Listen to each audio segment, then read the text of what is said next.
Nesse vídeo eu vou compartilhar com você uma técnica de PNL que é extremamente eficiente. Essa técnica te ajuda a você entrar em algum estado que você deseja, algum sentimento que você deseja, por exemplo, um sentimento de bem-estar, de felicidade, um sentimento de abundância. Eu vou te explicar em detalhes isso aqui nesse vídeo.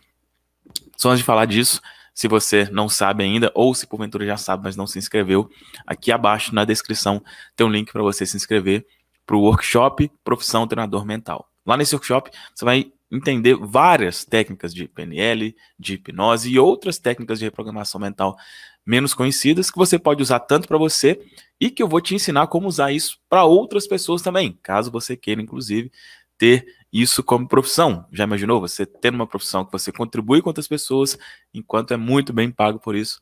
Se isso faz sentido para você, clica aqui no link da descrição e se inscreva gratuitamente no workshop. Vamos lá. Para te explicar essa técnica, eu vou compartilhar com você, estou aqui próximo ao meu computador, vou compartilhar aqui a tela para que você entenda muito bem como que isso funciona, ok? Essa técnica que eu vou te explicar. Então, essa técnica, vou compartilhar aqui, ela ficou bastante conhecida através de um experimento. Que esse experimento é o cão de Pavlov. O cão de Pavlov, né? O que é esse experimento? Esse experimento é a base para essa técnica que eu vou explicar aqui para você, né? Então, o que é isso? Olha, trata-se de uma experiência revolucionária que aconteceu há 120 anos e demonstrou como funciona o condicionamento de animais, incluindo aí um primata chamado Homo sapiens, né? Inclusive nós, seres humanos. Então, vou ler aqui mesmo para você, para ficar o mais claro possível e depois te explicar como que você utiliza essa técnica, beleza? Então, olha só. Não havia apenas um cão nessa história, mas vários, como em qualquer experiência científica com animais. À primeira vista, a coisa parece banal. Ivan Pavlov, um médico russo do início do século XX, treinou cachorros para que eles ficassem com água na boca sem que houvesse nenhuma comida por perto. Como funcionava então o experimento? Olha. Funcionava assim: toda vez que os bichos eram alimentados, o médico tocava uma sineta. Com o tempo, os cães começaram a associar as badaladas à comida e chegaram a babar famintos só de ouvir o sino, mesmo que o prato deles estivesse vazio. Muitos podem lembrar que já ensinaram truques parecidos para seus cãezinhos, mas a experiência de Pavlov tinha um propósito bem mais nobre do que disciplinar o melhor amigo do homem. A ideia do médico russo era propor uma novidade científica: os reflexos condicionados. Os seres vivos já nascem com certos reflexos, em outras palavras, são programados para terem determinadas reações diante de situações específicas. Aí dá o exemplo, né? Se um surfista no mar tromba com um tubarão, por exemplo, seus músculos ficam tensos e a sua atenção para lá de redobrada. Afinal, o corpo dele concentra energia automaticamente para fugir daquela ameaçadora boca cheia de dentes. Isso é uma amostra clássica de um reflexo natural. Agora, olha só que interessante também, olha. O que Pavlov descobriu é que esses reflexos também podem ser criados do nada, sem um motivo concreto para eles entrarem em ação. Aí tem um exemplo. Lembra do Tubarão, o filme? Apesar de antigo, 1975, ele segue sendo um belo exemplo de pavloviano. Sempre tocava a mesma trilha sonora de suspense antes de o tubarão, protagonista, atacar algum personagem. Chega uma hora no filme em que as notas musicais sozinhas já metem medo aos espectadores, mesmo que nem haja um tubarão na cena. Os espectadores, nesse caso, reagem como os cães de Pavlov, ficam tensos ao ouvir a música quando percebem, ao longo do filme, que ela indica morte, diz o psicólogo Edward Cardas, da Universidade do Sul de Arkansas, nos Estados Unidos.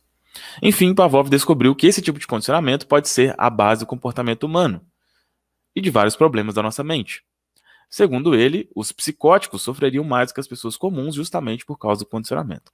Por algum motivo, eles perceberiam qualquer estímulo externo como um singelo bom dia, como uma forma de agressão.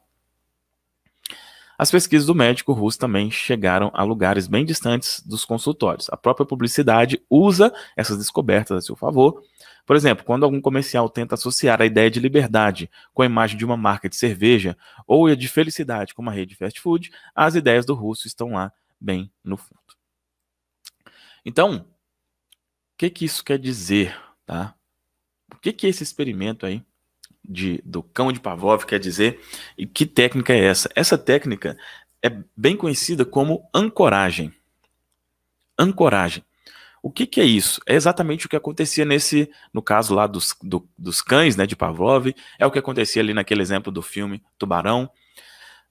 A nossa mente, ela associa, ela cria neuroassociação com algumas coisas. E como você viu ali no final, inclusive, falou que essa neuroassociação é utilizada no meio comercial, por exemplo, né? Então, às vezes, marca de cerveja, ou quando tinha, acho que não tem mais, né? Propaganda relacionada a cigarro, fazia alguma coisa relacionada à liberdade, né? À felicidade, tal. Marca de cerveja usa muito a questão da sexualidade também. Uma marca, por exemplo, uma marca de futebol, ela contrata o Neymar para fazer um comercial, né? Por quê? Por essa questão de neuroassociação. Agora, como que você pode usar isso, né, na prática, na sua vida prática, intencionalmente? É o seguinte, imagina que você é uma pessoa que está, vez por outra ali, você está para baixo, você está, como diz, na bad, você está, nossa, com uma, sei lá, só pensando coisa negativa e tal.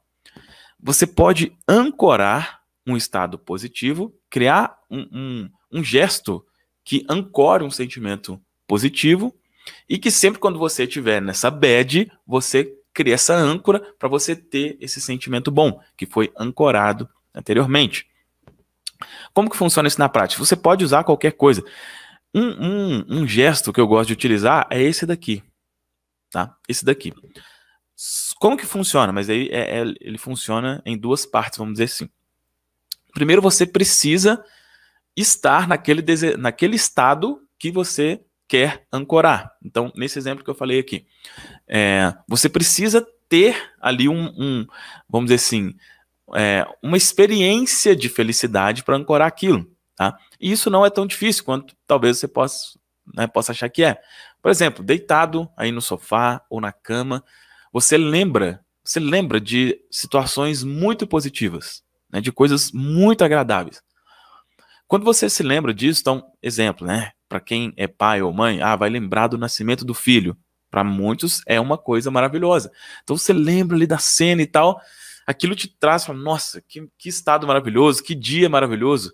Isso te colocou no estado de, nossa, a vibe lá em cima. E aí você ancora esse estado. Então na hora que você tá ali, você junta os dedos, como eu tô dizendo, pode ser qualquer outro tipo de movimento, tá? Não somente esse. Então você junta assim os dedos e fazendo isso uma vez, duas vezes, três vezes, esse estado foi ancorado. Então esse gesto foi associado a um estado de felicidade. Então, se você estiver no meio do dia, meio para baixo, você fizer assim, esse estado de felicidade vai vir através dessa âncora. Isso pode ser usado para qualquer coisa, como eu disse aqui, é um sentimento de abundância, por exemplo. Então, vamos supor que você utilize, né, técnica de reprogramação mental que te coloca nesse estado, né? Você ouve ali áudio de afirmações positivas, alguma coisa que fala ali que você é próspero, que o dinheiro flui na sua vida com facilidade, coisa do tipo. Você ouve aquilo ali e ancora